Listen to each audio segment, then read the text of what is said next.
Absolutely perfect. I mean, that reminds me of some Oh, God. mining strikes. Okay, so mining workers whose bus refused to work. Wait, but isn't?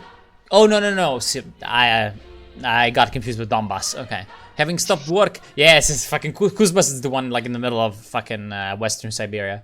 Having stopped work, leaving necessary number of workers to maintain the life of the mines, the workers took to the streets and squares of the cities.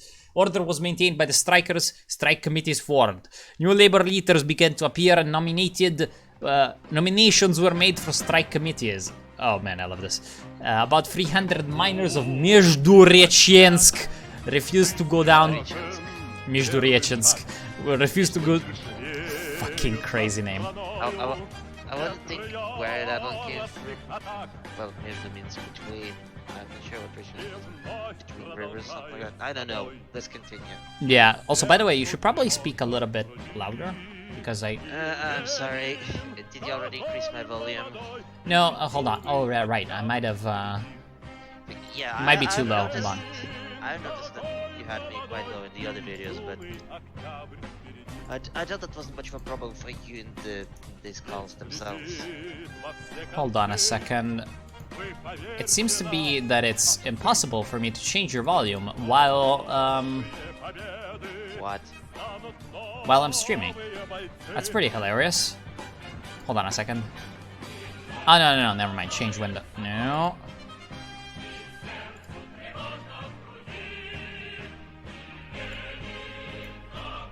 No, that's my volume. On your side. Hold on. There we go. You were trying to. You needed my icon because. Yeah, I needed your icon because it didn't let me do it. Yeah, so, I don't know why. What the fuck that? Hold on. Speak again. I don't know why the fuck they made the interface like that. It's alright, I have no idea either. Alright, this should be pretty good. Okay. Local coal miners union was not on the side of the miners, but on the side of the authorities. Okay, the comments of Mikhail Sergeyevich, of course, exacerbated the situation. Now many mines have risen across the country.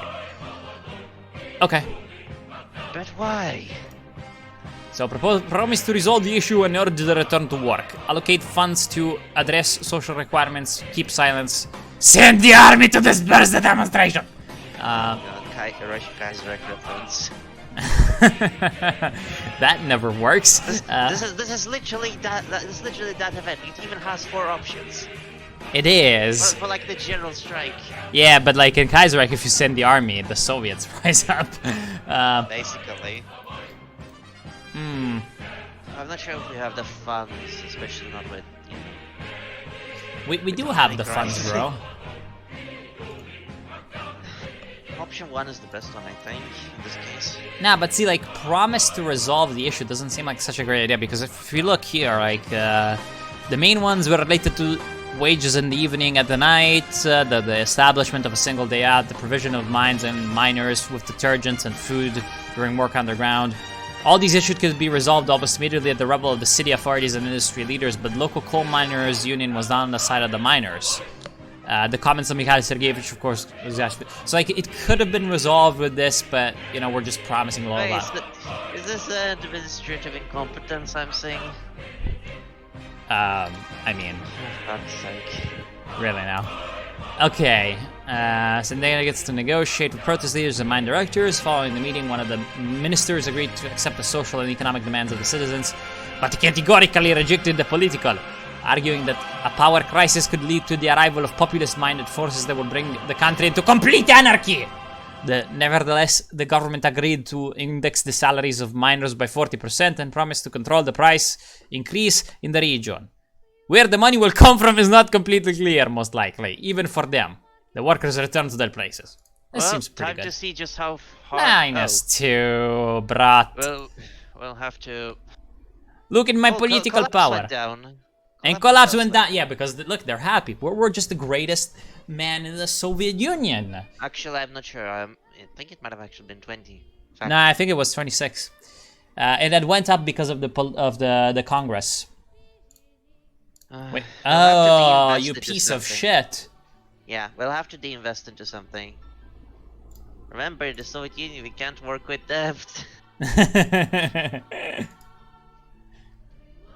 You should not falsify numbers, comrade, because the computer will see you. Anyway. Indeed. KPSU compotes rock and roll. Soon Moscow should host the Moscow World Music Festival. Western degeneracy! The purpose of which is to raise funds for the treatment of drug addicts and for financing all kinds of anti-drug programs in the USSR. That seems like a pretty good idea. Despite good intentions, the main musical groups that should be present at the festival are recently branded in the Soviet media as Western rock and roll artists. The songs and musics of which, according to the domestic publications, are as anti-Soviet as possible and promote Nazism, fascism, racism, satanism. What even? I mean, all the bad things. Just write them all. And other existing and non-existent sins. What is even a non-existent sin? Thus, a dual morality of this event is created. It seems a good deed, and the funds received from ticket sales will be sent in the right direction. But on the other hand, it is an ideological undermining of the USSR population, surrender to the Western values. What do you think, Vitaly Ivanovich? I don't have it. It's still not enough political power. What the fuck? How much do we need? You know, that's honestly really weird because of also the arrangement. Like, what? This event is arranged in a really stupid way, most likely, because, like, this is campaigning against the festival in the Moscow media. Then it's, like, not enough political power, so maybe it's, like, a slightly more liberal thing than this one, you know, coordinate. But this one is, like, me confused. Me, I'm very confused. Basically, we do the festival, but if anyone starts complaining, we just kind of... Is this, like, send in the army? It's like, you know... Make the Tiananmen Square before the Tiananmen Square. I believe it's just that we shut our mouths and basically not comment on anything in any publication, or if anyone starts criticizing us, we just say nothing. This is a pretty good idea. Great success. Great success, my friend. Okay, as a result, in 2 days, the festival was visited by a total of 120,000 spectators, making it one of the most massive in the history of the Soviet Union. The festival was attended by the most famous rock stars of the West, and the television audience amounted to about 1 billion people. What the? I am confused. How is this possible? Bringing a lot of additional funds to the SSR budget. That's good. Well, do you want to go? Socialist rubles! However, the conservatives are deeply disappointed. Yeah, blah blah blah. Fuck you. Oh, that's a lot of collapse. Jesus.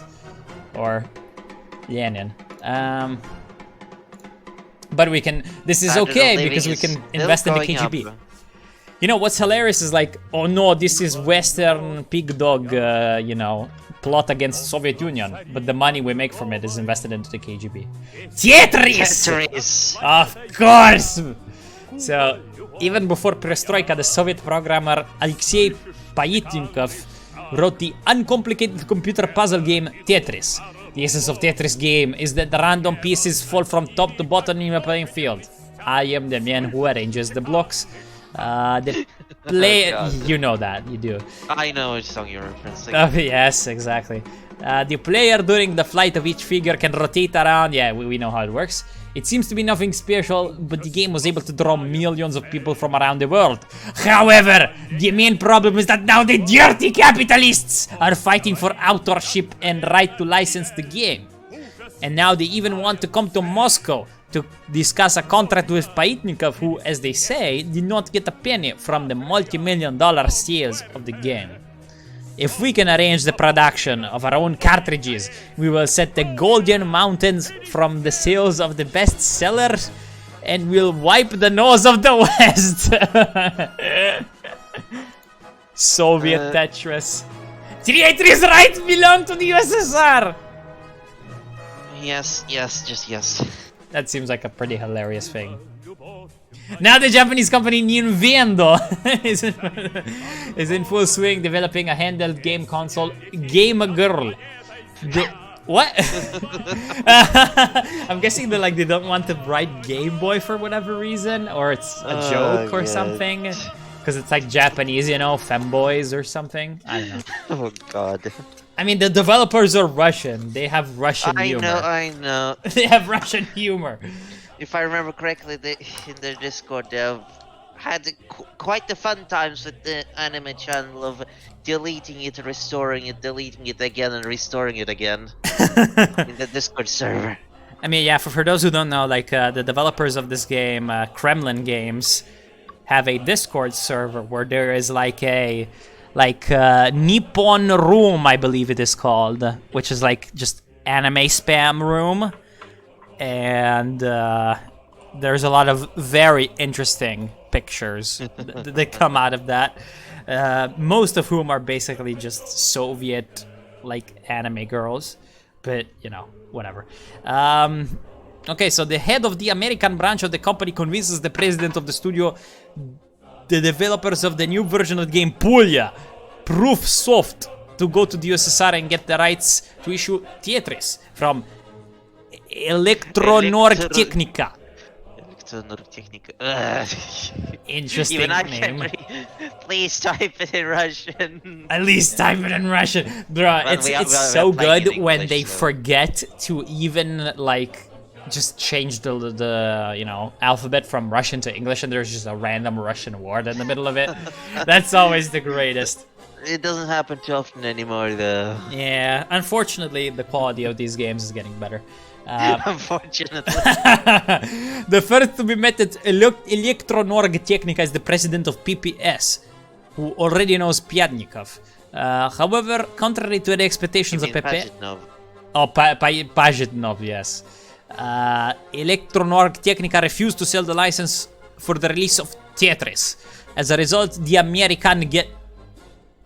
Weren't they Japanese? Everyone who isn't a Russian is American! Oh god.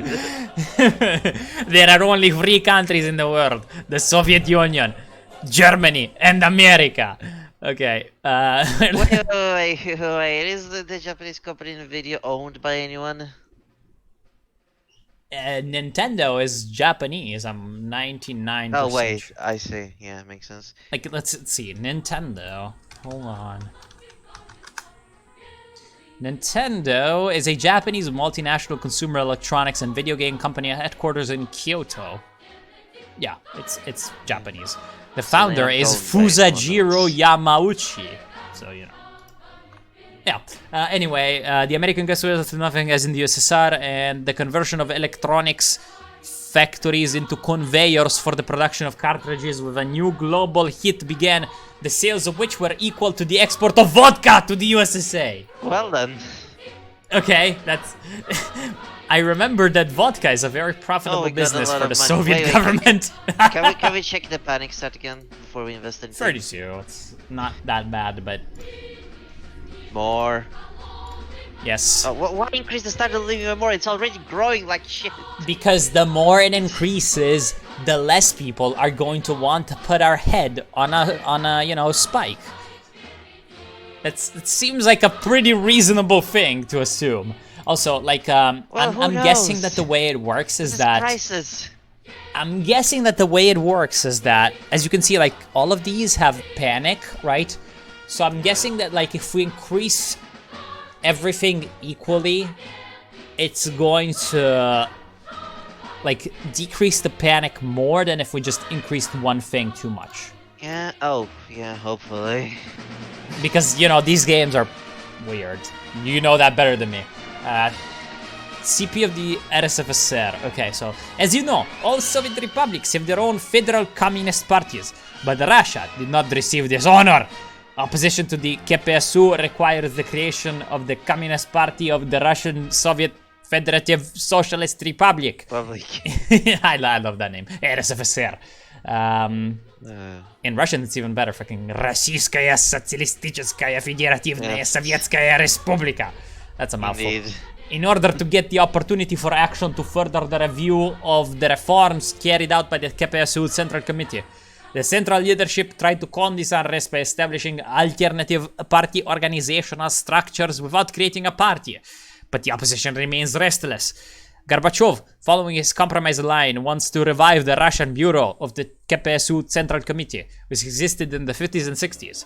Party orthodoxy, in turn, is categorically against concessions to its political opponents, arguing that if the Communist Party of RSFSR is really created, it will provoke an increase in separatism and nationalism in Russia. What do you think, Vitaly Ivanovich? Perfect time for that song to play again. I think that if we restore the CP... You think you're going to have...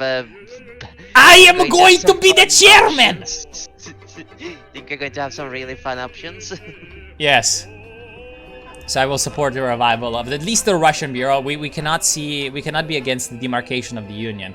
Oh, okay, so I'm guessing that like the liberals are also in this one super nationalist because the demarcation of the union. Of course, they Although always it's are. hilarious because this is like creating the Communist Party of the Russian Federation, but it's actually the liberal nationalists that are in it, which kind of reminds me of like Yugoslavia, but whatever.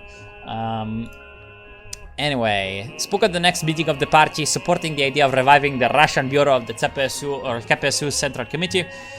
Okay. They elected the RB Central Committee, headed by blah blah blah, which included the party leaders of the most important region of the country. By the decision of the plenum, the bureau was entrusted with the obligation to coordinate the activities of the regional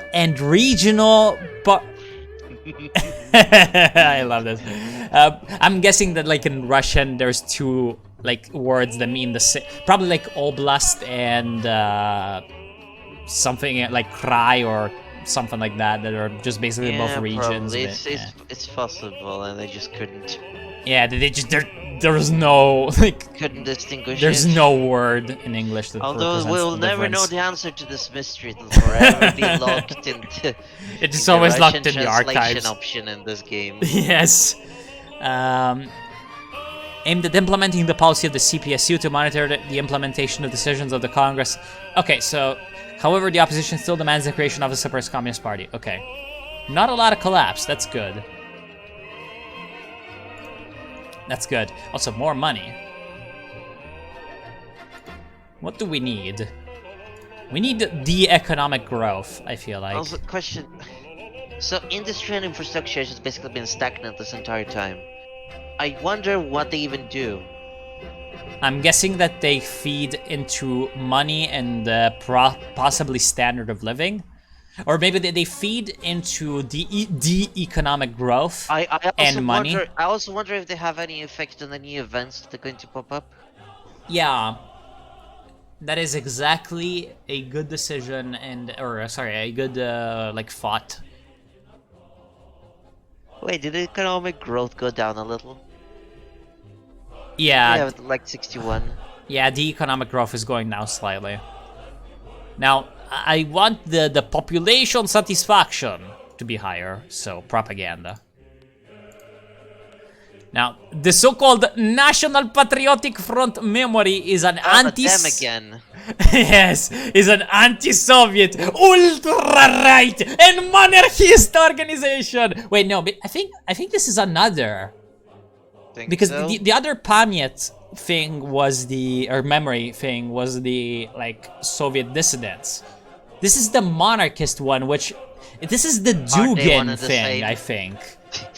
I am a good percentage sure that Dugin was a member of this when he was... Aren't they one and the same? I mean, in the eyes of us, yes, but... in the eyes of us, they're the same, but I'm pretty sure they're not the same. Let's see.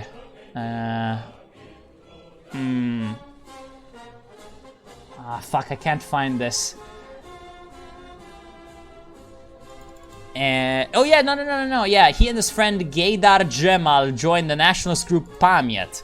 Pamyat is a neo-Nazi, ultra-nationalist organization that defines itself as the people's patriotic and ultra-nationalist thing. Hitler, we like Hitler, but we definitely don't like Hitler. We're just Russian traditionalists, even though our symbol is a Romanov two-headed eagle with a icon in the middle that has a swastika jutting out of it, and Fun. Jesus within the swastika. Yes, we are totally not Nazis. Now I don't. Now I'm not. I somehow don't think that, you know, little, like, mild... I think Stalin was not exactly the best Soviet dissident. I don't think it's related. I do love that they have the same name, though. I'm not sure if I want or don't want to see a picture that simple now. Oh, I should bring it up on the stream. God. On the stream, on the thing. Also, I'm pretty sure that's a Yeltsin parrot. A Yeltsin parrot? Oh, that is a Yeltsin parrot. Look at that perestroika, and that guy looks pretty much like fucking Yeltsin. Oh god. Very interesting. Hold on a second. Let's see if this works. Oh, yep. Now the people can see this. Oh boy. Yeah, you'll see in the video. Hold on. I will in time. You will. We're running quite long, actually. Gonna do a few more events and then I think I'm done. Anyway, so the ultra-right and monarchist organization from the very beginning of the 1980s attracted the attention of KGB agents. However, thanks to its deep underground and passive activities, it continued to exist. However, the organization reiterated itself in May 1987 when society activists held a rally on Manishkaya Square in Moscow in support of perestroika, which had begun in the country, and against the saboteurs. In addition to its reactionary and anti-Soviet character, memory is also famous for the frequency of its splits, the amount of which even inveterate Trotskyist parties would envy. That's good. Nevertheless, it would not hurt us to mobilize all the forces of the KGB in order to finally defeat the supporters of the Democratic Union in memory and persuade pro-Soviet right-wing radicals to an unofficial alliance. Yes! Pro-Soviet right-wing radicals. It's time for NASBO. Union with the no. I'm actually angry. I should. How could I have? I think I should have been more nationalist in general, but I'm not like sure exactly. I don't know. You know how these games are. Sometimes you might actually have to be the opposite to get the function. Who knows? Yeah, I don't know. Sometimes the intricacies of Russian like late Soviet politics are pretty arcane. Thanks to the brilliant work of the 5th section of the KGB, a new split occurred in memory. Mutual accusations of Freemasonry and Zionism completely finished off the organization, and it broke up into dozens of small but insignificant parties. Right-wing radicals quickly left the country's political scene, retaining their influence only among the most inveterate anti-Soviet. So I'm guessing another way we could have been more in favor of these guys is if we were conservative. Because think about it. Maybe. Actually, yeah. That could work. But I don't know. Oh no. Well, it says we're conservative right now, but who knows? Yeah, we're conservator, but like, we're not that conservative. Alright, let's see. Second Congress of the People's Deputies, okay. After the sudden death of Sakharov and the requiem throughout the country, the disgraced Boris Yeltsin became the new unwritten leader of the... Oh no. It's him! Oh, no. It begins. So it begins.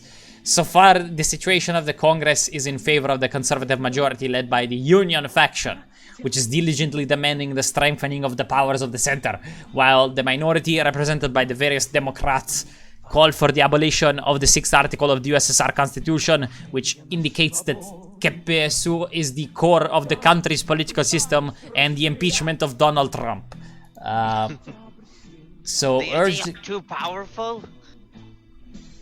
Who? I'm guessing the fucking... I'm guessing this is like send in the tanks. But... urge the government to stop the collapse of the country. I feel like we should have maybe silently followed with the events, since I feel like the situation is slowly coming to the point of getting unrecoverable.